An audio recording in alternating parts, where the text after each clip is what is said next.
Hello everybody and welcome to a comparison video with Deadpool 2 just around the proverbial corner. I decided to take a look into the character Cable. I've got two offerings of Cable here, one as part of the Marvel Select line and one as part of the Marvel Legends line.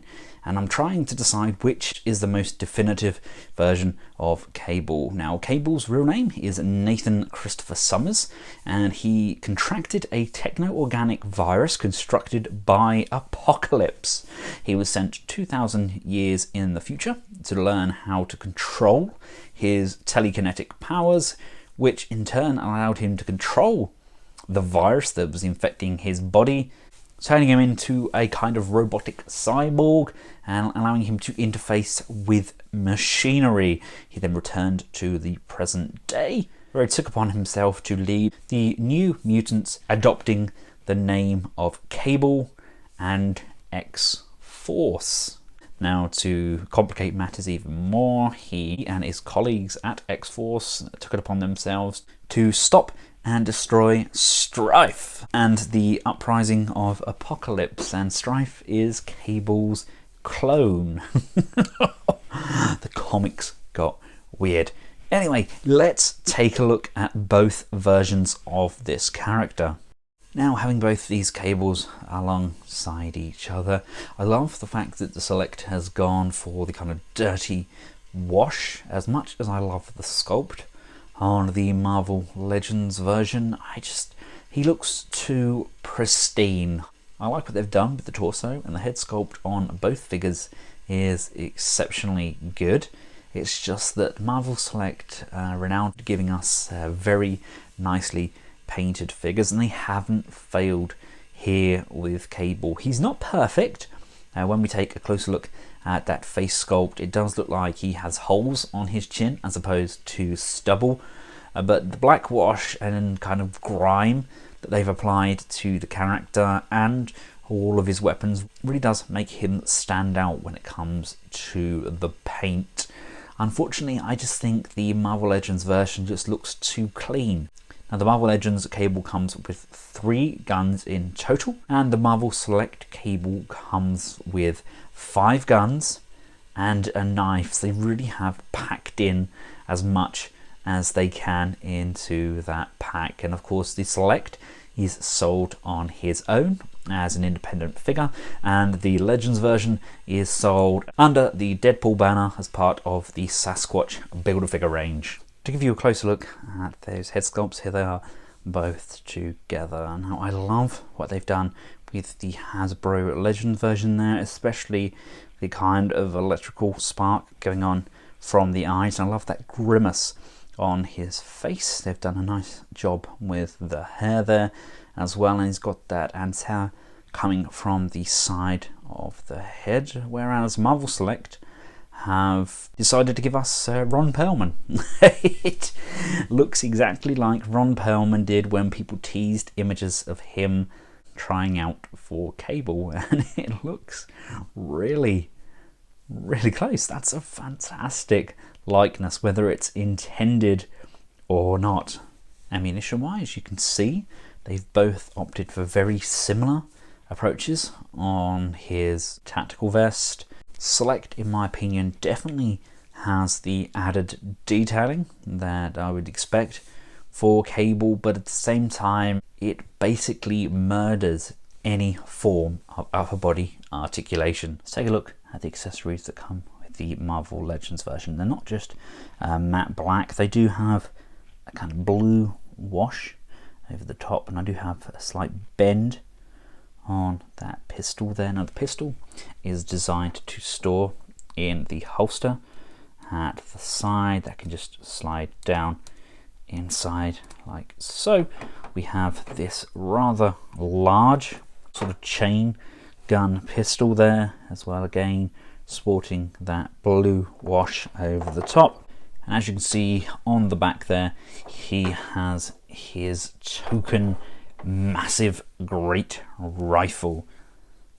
It is insanely big. It feels quite thin and hollow, and I believe this is the same weapon that's mirrored over on the Mavel Select version. Taking a look at the Select weapons, here we have the same weapon.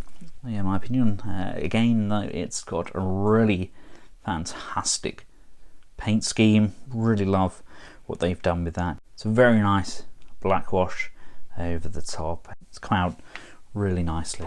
I love the sculpt on these weapons as well. They do look very futuristic indeed, and I think they do the job.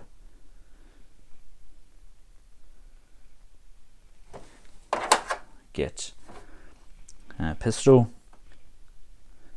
as well. We also get a second pistol,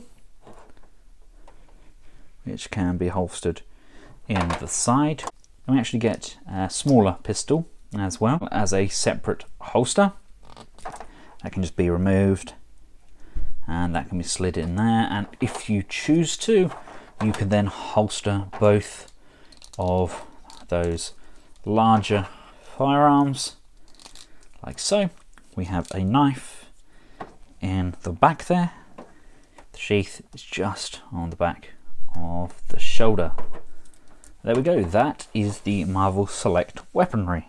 And in addition to all of that firepower, the Select also comes with a very nicely sculpted display base with 2 foot pegs and stripes, mask, cape and shoulder pad, and really nice brickwork on there. This is what I used to really love about the Mavel Selects. They strayed away from these for quite some time, and it's nice to get them again. For a quick scale comparison, here they are alongside Daddy. Possibly the Mavel Select is too tall. I know he was a big guy, but I mean, he looks like a monstrous giant next to Cyclops there. What are your thoughts? Now, although I really prefer the paint applications on the Mavel Select one, the Marvel Legends cable's articulation wins absolutely hands down. The head can look up and down, we can go left and right, we can pivot side to side. The shoulders can come out this far, they can rotate, we can bring them forwards and up and down. We have a double jointed bend on that elbow. We get rotation and a pivot on the wrist. We get a waist rotation. We get an abdominal crunch this far forwards and this far back. The legs can come out to the front, that far out to the back, that far out to the side. We have upper thigh rotation. We have not one but 2 bends on that knee. We have a boot cut, and we have up and down, and the ankle rocker side to side. The Select figure, we can move the head up that much, down that much, that far to the side, that far to the side. The shoulders can come up that high, forwards, backwards. We have a single jointed bend on the elbow. We have a rotation on the wrist. There is no waist rotation. The legs can come this far forwards, that far out to the back. They have that DC UC style cut on the legs. Not my favorite, but does allow for a pretty nice range, something that we lacked with the Marvel Legends version. We can come this far forwards, this far back. We have upper thigh rotation. We have not one, but 2 bends on that knee. I like the fact that they've sculpted the details on the underside of the knee there. And we get ankle rocker and up and down motion. So if it wasn't for that overly hindered upper torso with all that amazing sculpt that I liked so much, then he would actually be pretty darn posable. Unfortunately though, it's just a huge hindrance. As good as it looks, it's just not practical. Now, being a Marvel Legend, we can adapt and change cable over. We can pop that head off that socket and just pop that top piece off. The belt and the shoulder armor is attached just at the back there, so we can untab this and bring all of that off. Now when we put the head back on, that torso, we've got that horrible neck thing going on there where his neck looks far too long. It just doesn't really look as natural as I would have liked. I mean, I know not everybody's going to come in and undress their cable, are they? But I understand why they put that neck pivot in, because it really does do wonders when it comes to the articulation.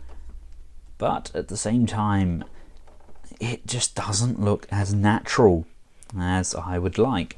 Something that I think is quite interesting now, if we pop his head off and just pop that ball to the back, and I've worked my select cable head off, and if we bring in the select cable head, it won't fit on the ball socket just due to the size. I'd have to hollow it out, but personally I think that scales much better with the torso, and I think if it can sit quite low inside that head socket, then I've got a really decent interpretation of cable there. I just think that's a much better head sculpt. I think that would work exceptionally well. And can we go vice versa? And you know what? That doesn't look terrible, does it? It's not the best, but it's definitely not the worst I've seen. It doesn't look that bad, just with all the neck brace, etc. Oh, that would look like that. I can't get it to stay on there because of the actual neck brace itself. You have to hollow out that head, but again, I think that actually scales better in my opinion. I think the head is meant to be a fraction smaller, and although I like the sculpt on the Legends head, I honestly think the Ron Perlman style head that Select have done, I think that works better with this buck. So there we have it, ladies and gentlemen, the Mavel Legends Sasquatch wave cable, who in my opinion is the best Mavel Legends cable to date, but that doesn't necessarily mean that he's the best cable out there. The Mavel Select definitely has a fantastic sculpt.